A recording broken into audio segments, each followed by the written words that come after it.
What's up, what's up? It's time for Done Way Past Funny with your host, G.D. Fenderson. Join us as we discuss the art, science, and business of comedy with comedians and comedian adjacent. With this episode's guest, Sheriff Nicole K. It's time to get down and get dope with Done Way Past Funny. Hi, welcome to Done Way Past Funny, where we discuss the art, science, and business of comedy with comedians and comedian adjacent. I'm your host, G.D. Fenderson, Certified Forensic Humourist at large, but I'm losing weight. Today, or this episode, our guest is the one and only Sheriff Nicole K. And, oh man, thank you. And welcome, Nicole. You know, I had to, because I've been practicing saying your name, I just got the new version in my head. I had to relearn. It's not written down anywhere. I had to make sure I got it right. Well, you got it right, so congratulations. It's good, because I would have to handcuff you later. Oh, good. Now, so a little bit, tell people a little bit about yourself, where you're located, how long you've been doing comedy. Sure. Where they can track you if you want to be tracked. So you can follow me on Instagram at Sheriff Nicole K. So I am actually a teacher, but I started doing comedy about 2 years ago here in South Florida. I'm primarily located in South Florida, but if you want me to come to a town near you, I'm happy to oblige. I'm not a sheriff. So like I said, I'm a teacher. I'm not a sheriff, but what I am is a strong Black woman, obviously. Okay. Now, that's why I'm a sheriff. All right. I know it's hard to stomach. It doesn't make sense. So when I first started doing open mics, I was actually doing them in a Black room at the Grand. Right. And so everyone, has a nickname. No one uses their government names. Right. So, shout out to them, Sweet Feet and Pookie and Puda. you know how it is. Big A, them all. No one uses it. And I wanted a name too. So everyone would ask me if I was 5'0" because I would ask a lot of questions. Okay. So then Sheriff and yeah. Got it. So here we are. Now, what kind of questions were you asking that made them think that it's not the questions. I just think the way that I ask, it's very blunt, direct, rapid fire. Okay. I mean, I'm white, obviously. So, there's a sense of white privilege that comes along with anything that you do, including asking questions and feeling like no shame to ask them. Well, I don't think the white privilege is in asking the questions, just expecting an answer. Well, yeah. I think that's where the privilege comes in, because exactly. I ask questions all the time, and they'll be like, "Nigga, get out of here." So right, exactly. And they could have said that to me, but I wouldn't have left. So exactly. So that's where it comes from, and it works well. I mean, I love it. I think it's fun. I mean, sometimes now I don't necessarily always explain to people like why I'm the sheriff. Sometimes I also tell them that I'm also known as the HNIC, the head Nicole in charge. Oh, that's a good one. That is good, because in the Black vernacular, that's usually what HNIC. That's not what it usually means. I know. At all. No, no. But it does in my world, so that's fine. So that's how it started, and it stuck, and I love it. I think it's super fun. I mean, now I'm actually better at doing white rooms, but it took a minute. It took a long time actually for me to get good, which is funny because actually doing these Black rooms was a lot harder. It was like Apollo. It really was. I had to make them laugh every single joke. Didn't matter that they laughed the week before. I needed to make them laugh again the next week. I also had to make my jokes pretty short. No one wants to be dragged into like a long story. It was just a really interesting way of doing comedy. And I love it. And it's made me such a better comedian, I think, for it. Because now I can be so much more diverse, which is nice. And also they were the first people who were super nice to me. I mean, quite frankly, that's where it was. I mean, they couldn't wait to invite me to come to an open mic and have me there. And they made me feel like I was part of whatever was going on, which I think is huge in this industry. Huge. Because it's show business, not show friendship, Exactly. Yeah, that's true. Now, you said something that almost, if I had feelings, it would have hurt them. I'm a storyteller. Sometimes long form, sometimes short form. Uh, some stories are like 8 minutes. I think I have a 15-minute story, but of course it's not without laughs in the process. I move it along. So, and there are a number of black rooms that would not the rooms themselves, but the booker would not book me for black rooms because he said that two things. He said that my comedy was too intelligent, and um, no, that was it. Yeah, for his audience. So that let people think that would make me think that he thinks his audience is stupid. His black audience is dumber than I guess than I a. mean, sometimes I feel like we need to replace the word intelligent with knowledgeable.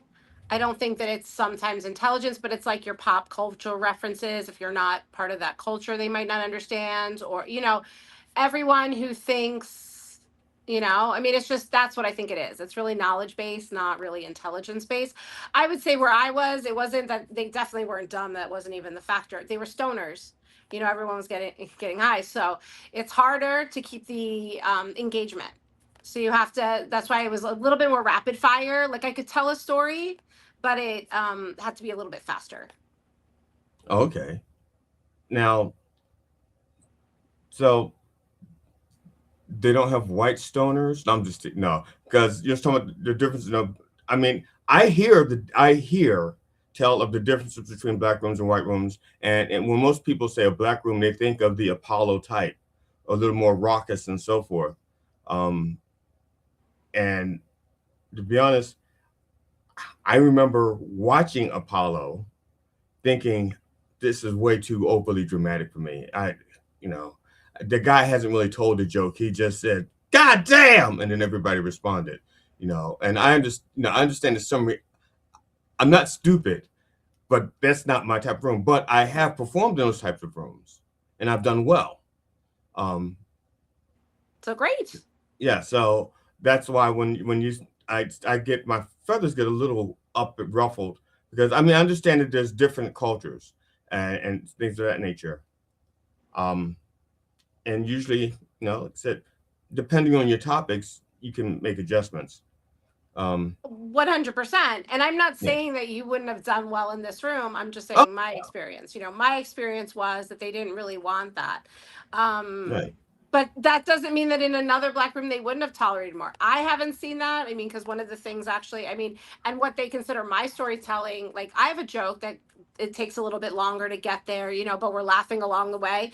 But even that is probably my longest joke, and that doesn't even clock in at a minute. I mean, I just, like it's just, I don't know. I mean, I've had people say, wow, like your stories are long. I'm surprised you kept them engaged. I was like, I don't, because it's not, I guess, I don't know. I don't know what the difference is. I really don't. There is a difference. I know what people have said Yeah, to me. I know what works.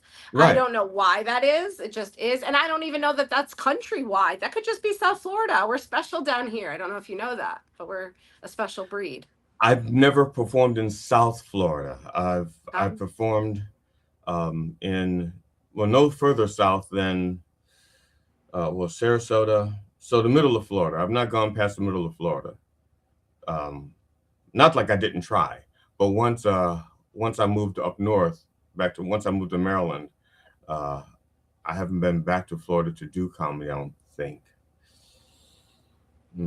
I don't blame you. No, not that, but I mean, listen, it's yeah. just, I think there's things that are similar, but I think if I went somewhere else, I'd have to learn, like kind of the rhythm. That's why it's good to be, multifaceted and have so many jokes.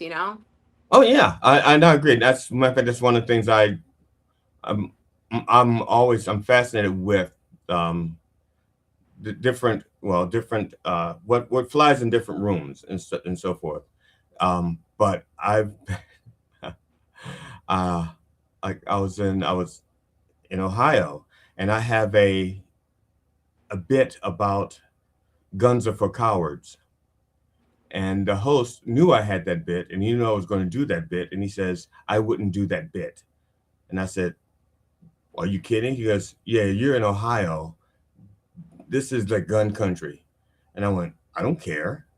And so I did it, and they wound up laughing because it's like I said, you have to. I think you have to. People have to be able to identify with what you're saying, and I wasn't, saying the bad things per se. I just made a case. You're a teacher now, of course. What grade? What grade? I have pre-K and kindergartners this year. It's a double group. Like, Okay, so they're not quite in the same group as, let's say, a group where they have to make a thesis and then support it. no, no, no, no, no, no. I have little ones. If they can just put together a sentence, I'm pretty content. Yeah. So that's in my case. I will make uh, a case for something, and then I will support it with humor. So and Fair? and they don't have to agree with me. No, of course not. They just have to laugh. That's all. That's all. Exactly. And they have to. Exactly. Otherwise, I'll get mad and take my toys and go home. No, I'm just.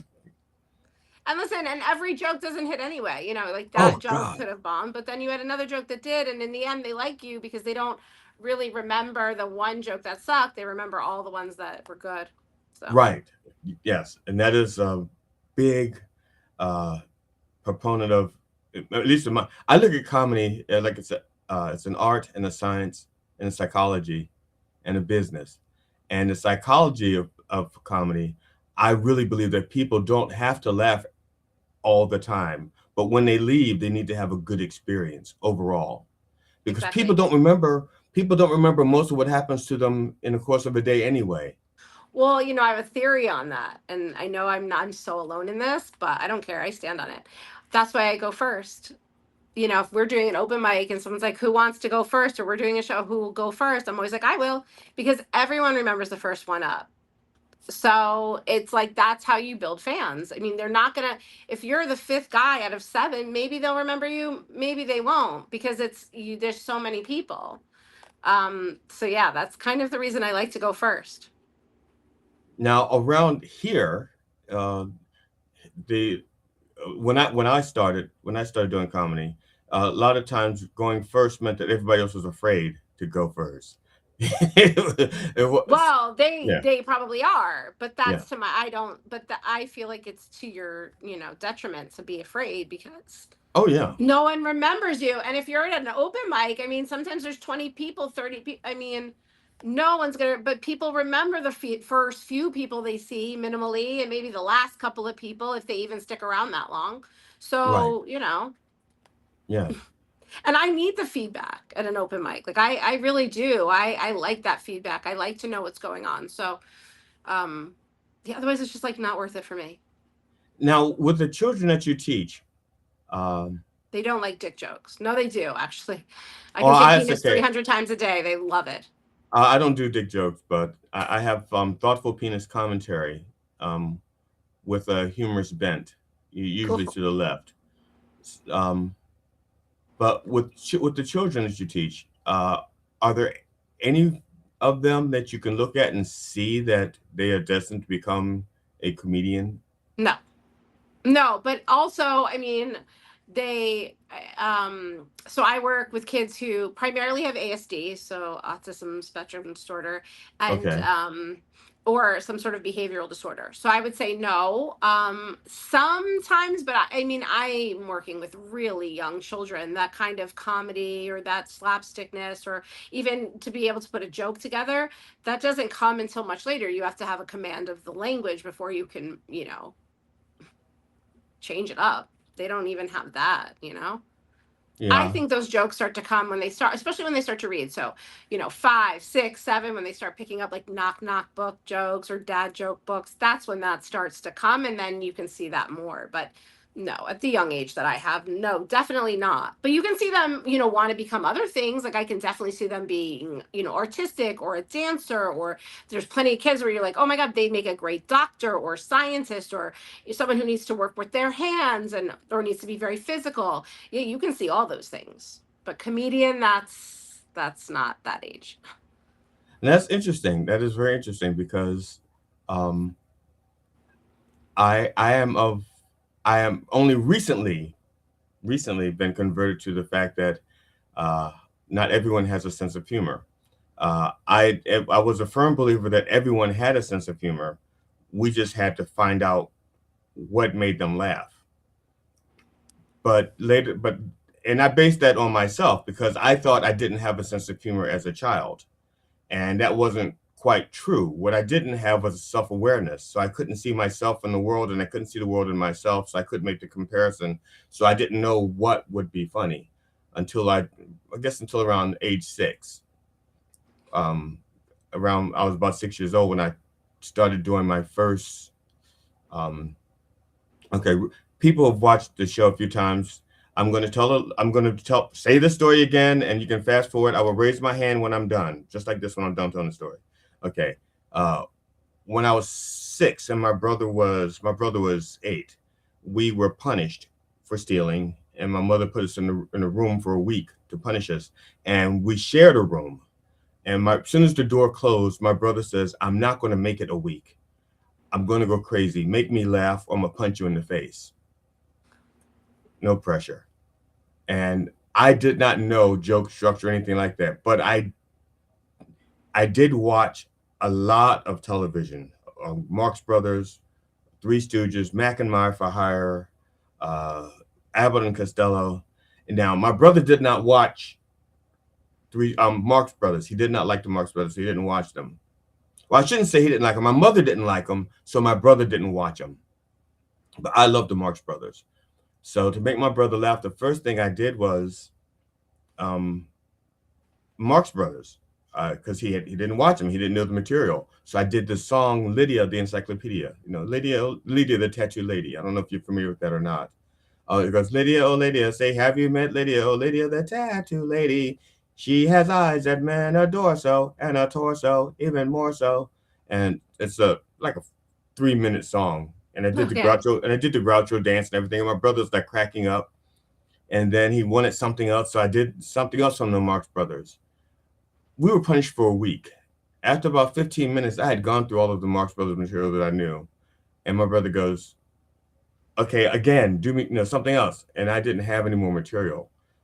And so I didn't want to get punched in the face, so I started making stuff up. And that was like my first attempt at humor on purpose. Was because before that I was only funny by accident, you know. Got it. And That's cute. That's a cute story. that's pretty much how comedy works now. If I'm not funny, people want to punch me in the face. Yeah, basically. That's how I find it too. Now, uh, tell me about sour tomatoes. Oh, you should also raise your hand, by the way, and shake your hand to let people know that you're Oh, done. yes, right. Thank you. Thank you. You're Thank you. welcome. Yeah, Yes. listen, if I'm going to talk about something new, all eyes on Yes. me. Yes. Gotta have them paying attention. Yes. So Sour Tomatoes is an amazing, amazing show produced by Jordan Cole. It's hysterical. So basically, we go up there wearing ponchos and we tell jokes. The first minute of our jokes, that no one can throw a tomato at us. Then after that, they can start throwing them. It's not, when I first was asked to do it, I was like, that sounds so mean. It sounds kind of like bullying. Like, I don't know if I'm into that so much. And he's like, just come see. And so I came and I saw, and I sat in the audience and I loved it. I thought, this is so fun. So of course, the next show I was like, couldn't wait to do it. So yeah, so it's December 27th for anyone here in South Florida at Lauder Ale. So please come. You can get your tickets, find me on Instagram. There's all in the information too. Yeah, so that's what it is. It's super, super fun. And it's a contest also. So whoever wins, I don't remember what they're doing. It might be splitting the proceeds of the sale of the tomatoes. Um, or whatever. So yeah, so it's a good time. It really is, and the weather's beautiful this time of year in Florida. So come out, come sit, come relax. Now I was checking out the ticket prices, and the more I guess the more you spend on the ticket, the more tomatoes you get to throw.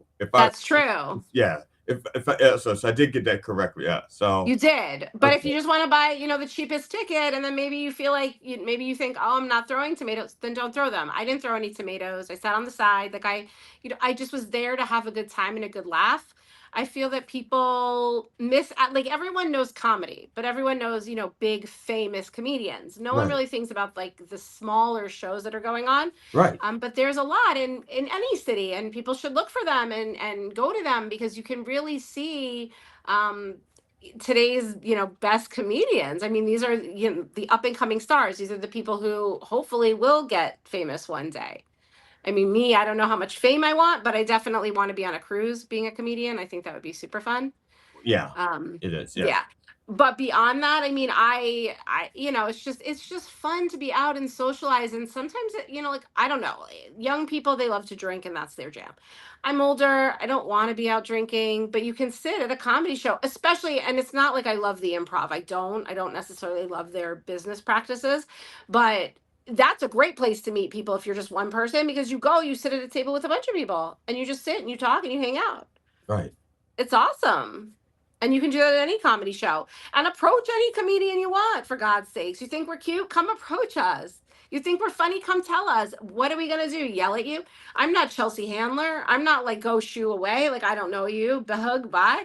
Like, I want to talk to you. And I'm not saying that, by the way, that she does that. I don't know that she does that. I'm just saying She that does. with She does. No, fame, no, actually, I have no with idea. fame, I you have no can't idea. talk to everyone. That's not a thing. But come hang out. Like, we like new people. Now, I have questions with regards to sour tomato. Was it sour tomato? Yes, sour tomatoes. First of all, who cleans up the mess when it's over with? So there's a person that they have who cleans it up. So it's done outside on a stage outside. So all Okay. they have to do is, like, not, like one of those long squeegee things, like looks like a mop, it's a squeegee. They just Right. push them out and there's a bunch of iguanas and the iguanas have a field day. Okay. All right. So it's Because again, it's outdoor. just tomatoes. So it's not, It's outdoor. not, Okay. I yeah. see that. I was trying to see everything else. I could get my head around, but I was thinking like the mess. This has got because I have a show that's um kind of messy, but I clean it up. But it's and that matter because it's kind of messy, I control what kind of mess I get. So when I clean up, it's like everything is dry. And so but knowing that they were throwing tomatoes, I said, "There's no way you're going to keep things dry. Where's the mess going? Who's going to clean it up?" And I also worked with. I opened for a comedian who's a headliner, and he was also a juggler. But when he left, he had the broken melons on the stage, broken an egg on the stage, Wow. torn up apples on the stage, and he just left. And I felt so bad whoever had to clean that mess up. And he was actually the most miserable comedian I've ever worked with. I won't Oh, say that his sucks. name, but he was totally miserable. And he'd been doing comedy for like 30 years. And I Wow. think that he was upset that he was doing the same room that I would be doing. It's like I've been doing this for 30 fucking years. You know who I've opened for? Why am I here Yeah. with you of all people? So Haters, you're gonna hate. I have a friend, actually, we've had multiple conversations about haters and people. I'm like, why are they so mad at me? Like, why are they so mean all of a sudden? Like, what is going on? Why are they hating? And he's like, it's good for you to have haters. He's like, that's when you know you're doing the right thing. He's like, it's good. It's not like that's on them. That's not on you. You keep doing your thing. And I was like, okay. And I do, and it helps. It helps a lot. So having haters is important to the process. now, okay, you already mentioned that you'd. Now I don't have a full size clip from you. I have the two clips you send me. I mean, I Um, could send you I can send you my entire improv if you want. I mean, I can. oh no, I was just looking. Usually we discuss one of the things we do is we discuss people's um either some of their early work, whatever work that they do, so that people because basically the premise behind the show is that not everybody is cut out to be, you know, a stand up, even if they want to be in comedy, because some people are really good writers, great material, but they're terrible execution. Their execution is awful, or they're really, really good on stage, but they can't write a joke to save their soul. And so some people should be producers or whatever. So usually, whatever a sample, I show a sample of what they do. So that other people can get an idea. Um, but I do have a question, because in this one clip, the last word that you say is cut off. Everybody in the audience knows what you're saying because they all laughed. I don't know what you said. I'm going to play it, and you're going to tell me what the last word is Okay. after the word black. Okay. Got it. Enough of that. Alrighty. So my name's Nicole, as they said, and just to let you know, I'm really into big black G-Wagons. What's the last word after black? G-Wagons. G-Wagons. Oh, okay. Now, what's a G-Wagon? A Mercedes. I did not know that. It's the one that Oh, looks like a square. It's very squared, like a box kind of. It's one of their more. I don't even think I think I heard a rumor actually that they're not making them anymore. Like this, they're not being produced again. But yeah, they're G-Wagons. They're beautiful. Um, I, I, okay. and it's a Mercedes. It's a car. Okay. I had no idea. And I mean, well, I didn't know what you said, but and G-Wagon. Okay.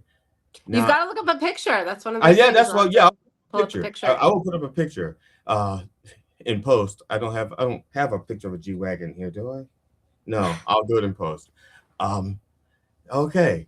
Now, my question is, why did that land with the room? Why did, I mean, is a G-Wagon something that's very common where Because you I'm are? talking, well, yeah, I guess there's one of those things. So yeah, in South Florida, obviously there's a lot of wealthy people. G-Wagons are pretty popular here. So we see, I mean, I would say I see one every single day. Wow. So they're pretty, yes, they're very popular. And obviously it landed with the room because I was talking, it sounded like I was talking about one thing, but really I was talking about another. Yeah, yeah, but you could have said big black coffee cups or, big black anything, and but the misdirect, the misdirect was great. But I was just wondering why that word landed. I G guess because wagon. yeah, we're in South Florida. We all know what they Okay, are. Like, yeah, okay, yeah. that's a regional thing. I had no idea what a G I didn't even wagon. know that it was a regional thing. Look at that. I never heard of a G wagon. Now it may not be okay. It may not You'll be like it. regional, but since it's a Mercedes, maybe it's just a broke thing. Like I don't have the money, and I don't look at Mercedes. I don't even aspire to own a Mercedes. I I used feel to. like once you see a picture, you'll know what it is. Like you'll be like, "Oh, I've seen one," because you can't. I mean, they're even in movies. I mean, you just can't miss them. I'm Yeah, but even sure. when you say boxy, I think Volvo. Oh, yeah. This is an SUV, so it's up higher. Okay. Yeah. So but you're right though, because once you see one, like the Hi, I'm GD Fenderson, Certified Forensic Humorist and host of Done Way Past Funny. You have just watched part one of our interview with Sheriff Nicole K. Please join us as we continue our interview, and when you come back to join us, bring a friend.